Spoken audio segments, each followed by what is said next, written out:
Socrates had a daemonium, Yep. right? He had his divine sign.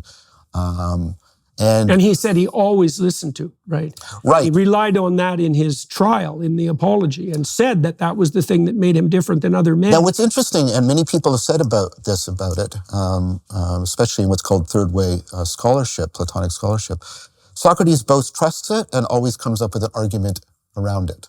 He never does one or the other. And while we see them as oppositional, he somehow saw them as deeply... Dialogical? Yeah, dialogical and convergent with each other. Yeah. And see, when I was, when I've been in this journey and I was in the midst of doing IFS, I had a very powerful, I talk about this in my after Socrates experience. I don't know how familiar you are with IFS, internal family systems, where you do parts work. So what's going on right now is this huge convergence within the psychotherapeutic domain of dialogical models of the self, dialogical practices. And I was in the middle of doing parts work and I was working with a part.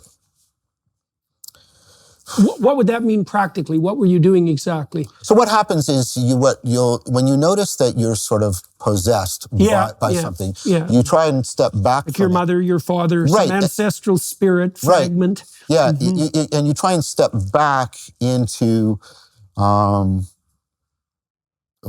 Schwartz calls it the seat of the self, but I don't think that's quite right. But what you try and step back into that more sage-like awareness. Right. So you're going deeper or higher. Yeah. Yeah.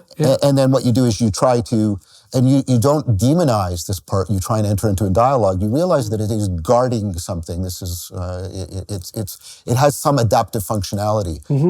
Now this is my take, not necessarily his, but I think what you do is you bring sort of a mirror of agency or self-reflectiveness to this part.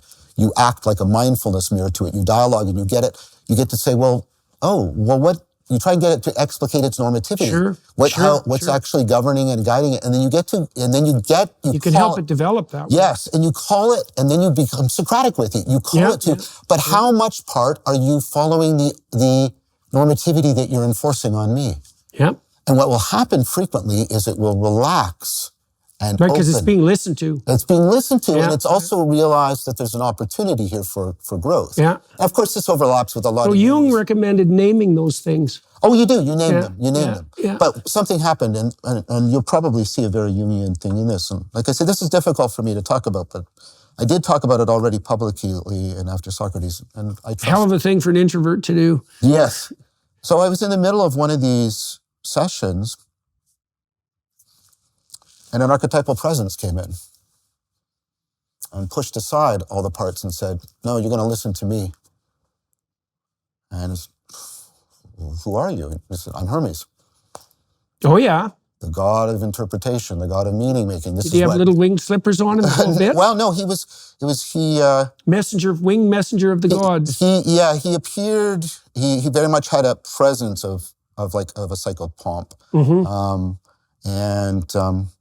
And when you say appeared, what was the phenomenology? What was happening? The phenomenology is like the phenomenology of the presence of a mind, like I have a mind sight into your awareness. Now, what's interesting about these things, and this is again my take, not the IFS people, although I've talked to Mark Lewis at length about this, and he thinks it's a good take. I think of these entities as neither subjective nor objective. I think of them transjective. And I think Hermes is in the domain of relevance, and relevance is neither objective nor subjective, but what binds them together. Right? He's binding the inner and the outer, the upper and the lower, and all of that together. And so it's the sense of a presence, but it's like what Charles Stang talks about, the divine double. It's both you and not you, kind of like the way conscience is, but it has right. I mean, and so I have an ongoing dialogue with Hermes. It's very much... Is this a presence that you visualize? How do you know of its appearance? I've had only one sort of vision of What was the vision like? The vision was very much... Well, the vision was very much what I later... Very much like sort of Michael, the archangel, which was very interesting. And then I've had one of sort of Thoth, from Egypt, and Hanuman from the Vedic tradition. as well as Hermes, from the Greek tradition. And they in the ancient literature, they're often seen as corresponding to each other in some fashion. You understand, I'm treading on this very... Okay, so what was the consequence of the appearance of this superordinate spirit, arguably superordinate spirit, in the presence of this domain of chaos? Well, it made it very clear to me that I don't want to say it anymore. He wanted to make it very clear that there was a dialogical relationship that needed to be developed and cultivated. And it would be a relationship by which I would cultivate something analogous to Socrates' daemonium. That was the promise that was given to me. That's a good deal. I think so. Yeah. Well, it's dangerous, but so is everything else. Yeah, excellent things are rare, or we wouldn't pursue them, as Spinoza said. Or we would all pursue them, as Spinoza said. So I found Raph's work on ally work, and I've talked to a bunch of people that have, the kind of practices you can do to enter into this. Anderson Todd, a friend of mine, very helpful around this. And so what became very apparent was that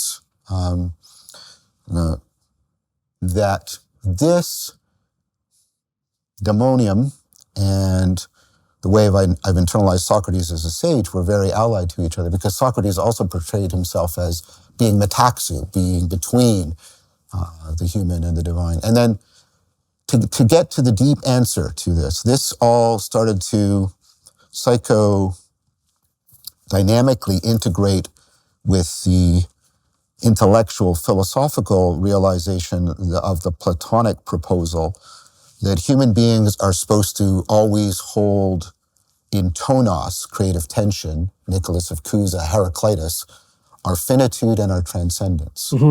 If we only hold on to our finitude, we fall prey to servitude and despair. If we only hold on to our transcendence, we fall prey to hubris and inflation. But if we can hold the two together, if we are the metaxu, between the beast and the God, right, we can properly realize our humanity. And this is what Socrates sees himself. This is how he portrays Eros. This is how he portrays the task of philosophia.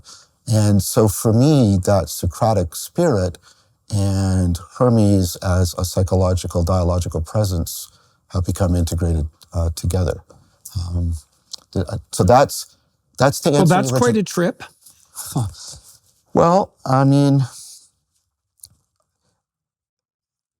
that's very much like, it's very much the conscious equivalent of a dream.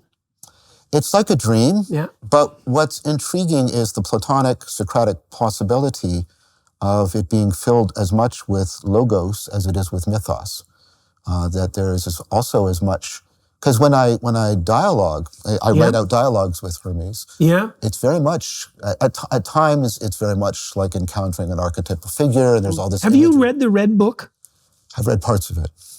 Because it's what you're talking about is quite reminiscent of the sorts of exercises that Jung undertook. Well, what you find out is this is also deeply reminiscent of a lot of the theurgic practices that were going on in the Neoplatonic tradition, as I've come to discover. And then get taken up into Eastern Orthodox Christianity by Dionysius. And Gregory Shaw has done some excellent scholarship showing that. So let me. But I just want to make clear. Yeah. That there is a lot of rationality in this discourse, where I don't mean sort of Cartesian logicality. I mean the calling to the full person recognition and responsibility towards the ongoing proclivity to self-deception, and trying to comprehensively address it and seek systematic insight. There's a deep hole. It's a deep hole, and it's not. There's something mysterious about it in Marcel's sense. If you ever think you've got a full phenomenological grasp on the engine of self-deception within you, you of course have fallen prey to one of the deepest forms of self-deception. So whenever you think you frame it, you have to not idolize, this is Tillich again, you have to not idolize that framing. You have to it has to be constantly open to self-correction.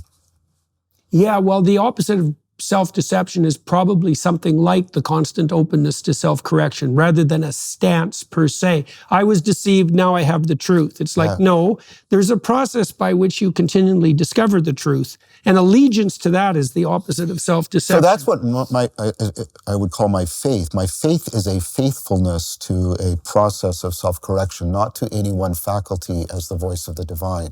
I think the capacity for the self-correction to take on a life of its own, and a life on its own that plugs into transpersonal and transjective aspects of my being, for me, that is better. I'm very impressed that you managed to bring all of that back to the point where it started, by the way. Thank you. I would say that in relationship to that, first of all, that I agree that in fact, the eye that's at the top of the pyramid, let's say the eye of Horus that's at the pinnacle of the pyramid, is a representation, as far as I'm concerned, of the aware attention that allows for continual self-correction. And part of the implication of the ancient Egyptian theology is that nothing should be put higher up in the pyramid of value than the thing that's gold at the top that's associated with the open eye. That's right, watch and attend. And in that spirit of, you said guilt-free,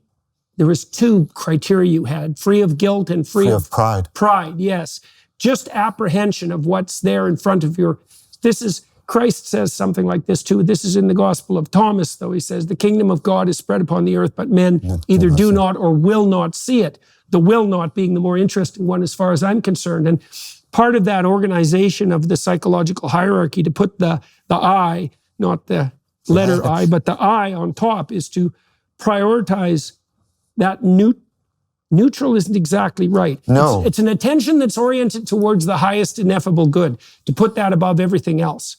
Now, I would say that I wasn't trying to reduce that to conscience and calling. I didn't think you were. Okay. I was thinking about those as, what would you call? They're part of the dynamic process of attention that allows the attention per se to rise to the top. So because I could pay attention, careful attention, to how it is that I'm calling myself out, let's say, in a Socratic manner, because you also are granted the right to the presumption of innocence, right? So even if you're accusing yourself, it's perfectly reasonable to set up a defense, but there's a starting point with the prodding of conscience.